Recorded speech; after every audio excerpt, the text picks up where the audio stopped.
Hello and welcome to part 2 of the Stylophone Gen R-8 Beginner's Guide series. In this video, we're going to be looking at the oscillators and LFO.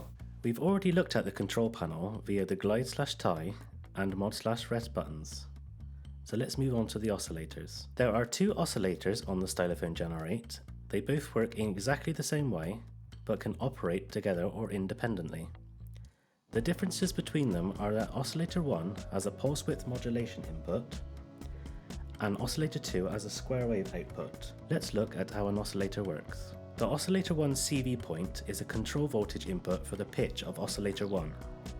This allows you to control the pitch of the oscillator, i.e. how high or low it goes, with an external source such as a Eurorack or another type of control voltage equipped synth.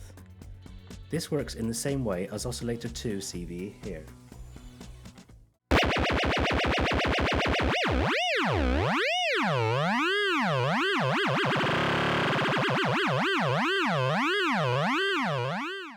The PWM1 is the pulse width modulation input for Oscillator 1. This allows you to modulate the pulse width using an external control voltage. PWM is when you modulate the duty cycle of a square wave, i.e. changing how long the square wave stays on or is high. A basic square wave has a duty cycle of 50%, meaning the waveform is on for 50% and off for 50% of its cycle. Modulating how long the oscillator stays on and off adds movement and can really thicken up the sound.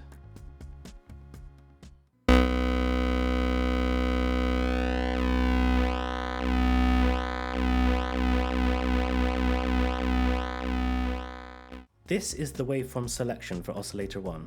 There are two waveform types to choose from. The square wave is on the left and the sawtooth is on the right. To the immediate left you have a basic square wave. 2 steps to the left you have a square wave with one suboctave. This means it plays one note and another note below it that is 8 notes lower in pitch. 3 steps to the left you have a square wave with 2 suboctaves. Let's hear what all these sound like.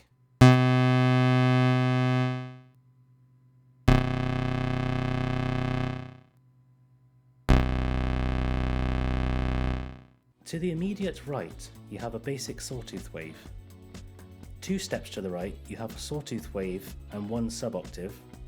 3 steps to the right, you have a sawtooth wave with 2 suboctaves. 4 steps to the right, you have a sawtooth wave with 3 suboctaves. Let's hear what all these sound like.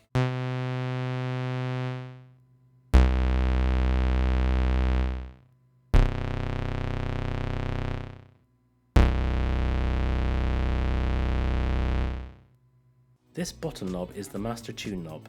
This affects both oscillators and it enables you to tune the oscillators up or down by 7 semitones in either direction. A half step between each of these white lines is a semitone. Turning right is going up in pitch and turning left is going down in pitch.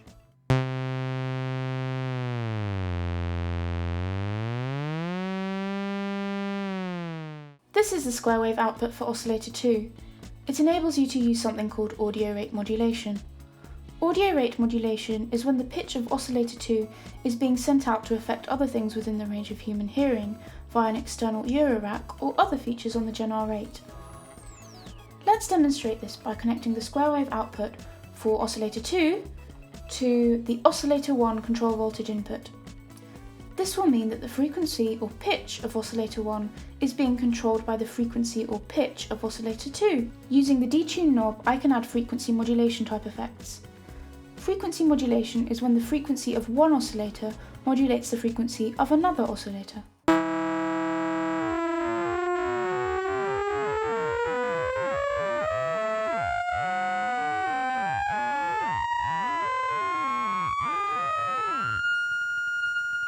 Now let's look more into what the Oscillator 2 Detune knob does.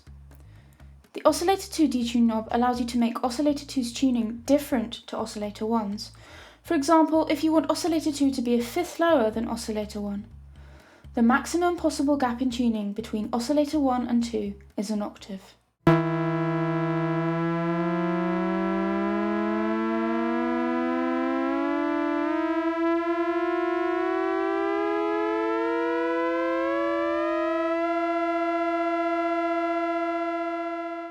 CV in controls the pitch of both oscillators together using an external control voltage, for example, a Eurorack setup or another section of the Gen R-8. Let's demonstrate this by connecting the LFO output to the control voltage input for both oscillators.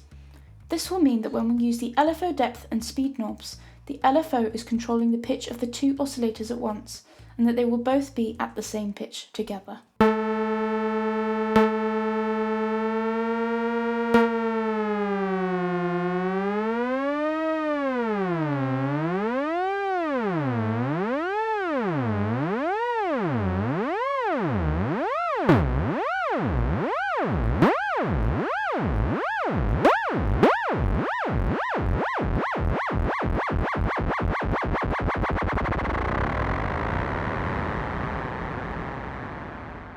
If you decided to use an external Eurorack with the CV in, you could sync the pitch of both oscillators with other things instead, such as a sequencer. Now let's look at the octave section on the oscillator panel. The octave knob allows you to transpose the keyboard up or down by 2 octaves. The ring mod button adds metallic overtones to the sound. Here's what that sounds like.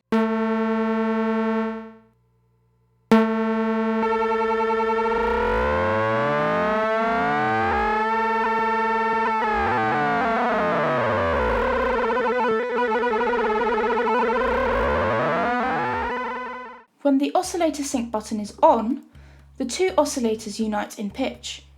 You can then use the Detune knob to change the pitch of oscillator 2 in a stepwise manner. When the button is off, the same is possible, but the pitch can be changed in a sweeping manner.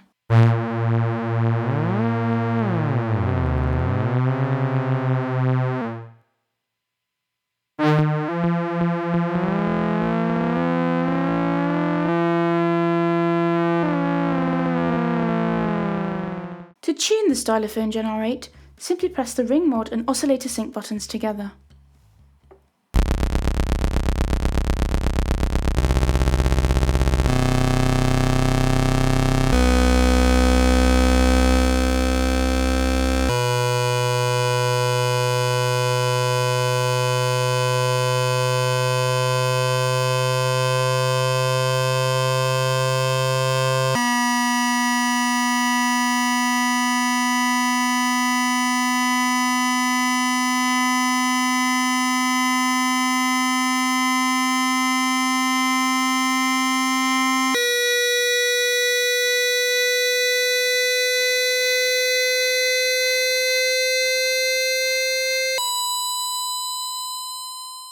Next we have the LFO.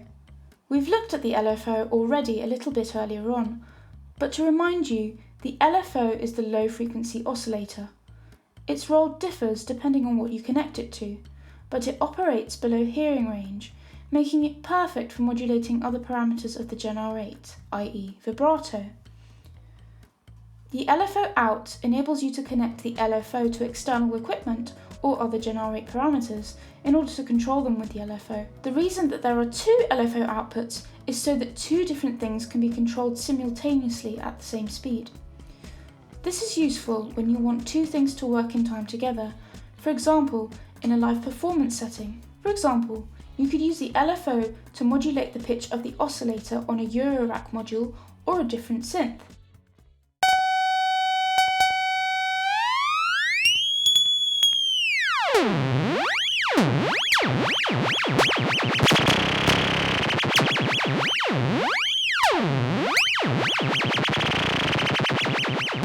The reset resets the LFO cycle, so the waveform, when it receives a gate trigger. This means that when you connect it to a Eurorack that has a gate, it will reset the waveform to sync with the connected item. We can demonstrate this by connecting the reset to an external sequencer's gate out. Listen as when they are connected together, the LFO modulation syncs to the sequence.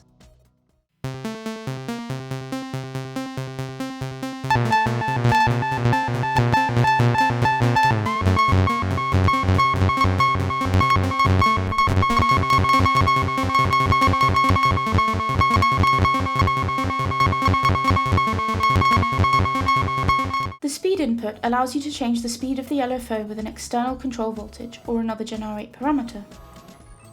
The depth input allows you to change the depth of the LFO with an external control voltage or another Gen R-8 parameter. Let's demonstrate the speed and depth parameters by connecting the LFO output from our second Gen R-8 to one of the inputs.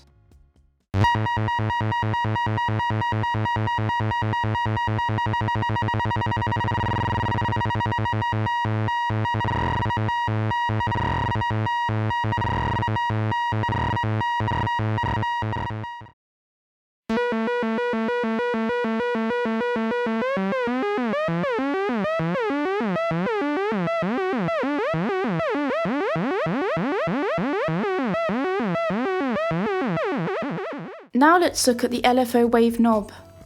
This enables you to select which type of waveform you want to use for the oscillator. There are 8 to choose from. Number 1 is the sine wave.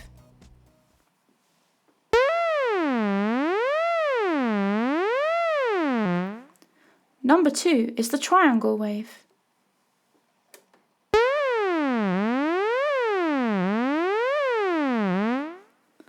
Number 3 is the Sawtooth wave.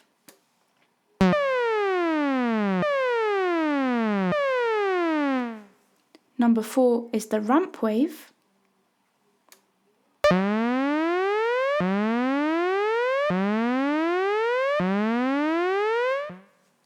Number 5 is the square wave.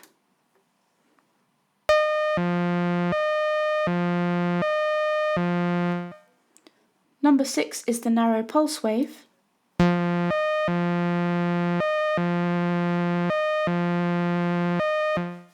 Number 7 is the falling staircase wave. As you will hear, this has a chiptune-esque feel to it.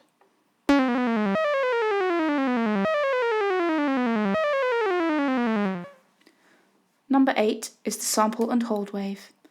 This wave type has no fixed cycle, as it has a random waveform.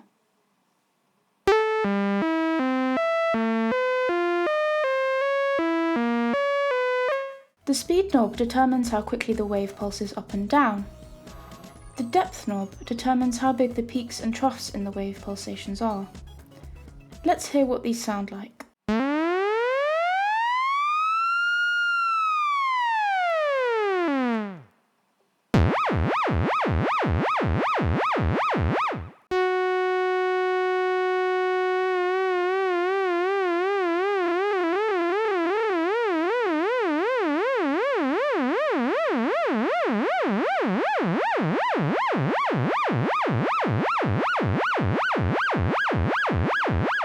Now let's look at the destination buttons. When you push the Oscillator 1 button, the LFO will control the pitch of Oscillator 1, causing it to rise and fall. The Oscillator 2 button does the same thing, but to Oscillator 2. Here's what that sounds like.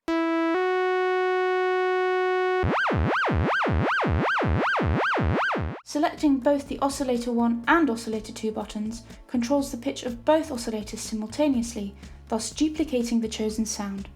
Here's what that sounds like.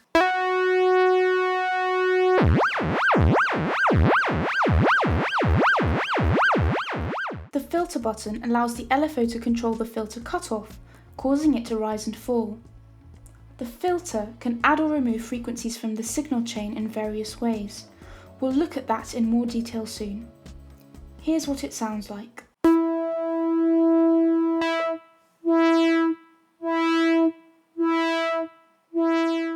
The one-shot enables the LFO to be used as a basic envelope.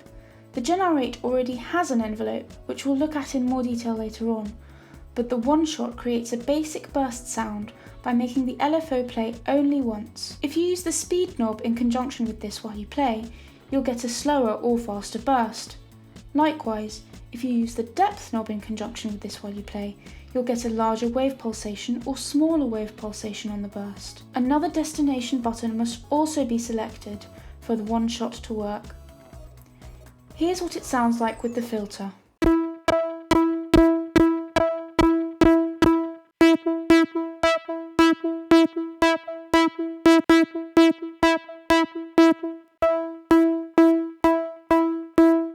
Thanks so much for watching this video on the Beginner's Guide series on the Stylophone Gen R-8. We really hope you've been enjoying it and found it useful.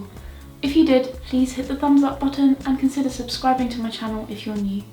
And why not check out Leigh Kemp's channel for other amazing Stylophone tutorials. And click here to watch another video in the Stylophone Gen R-8 series.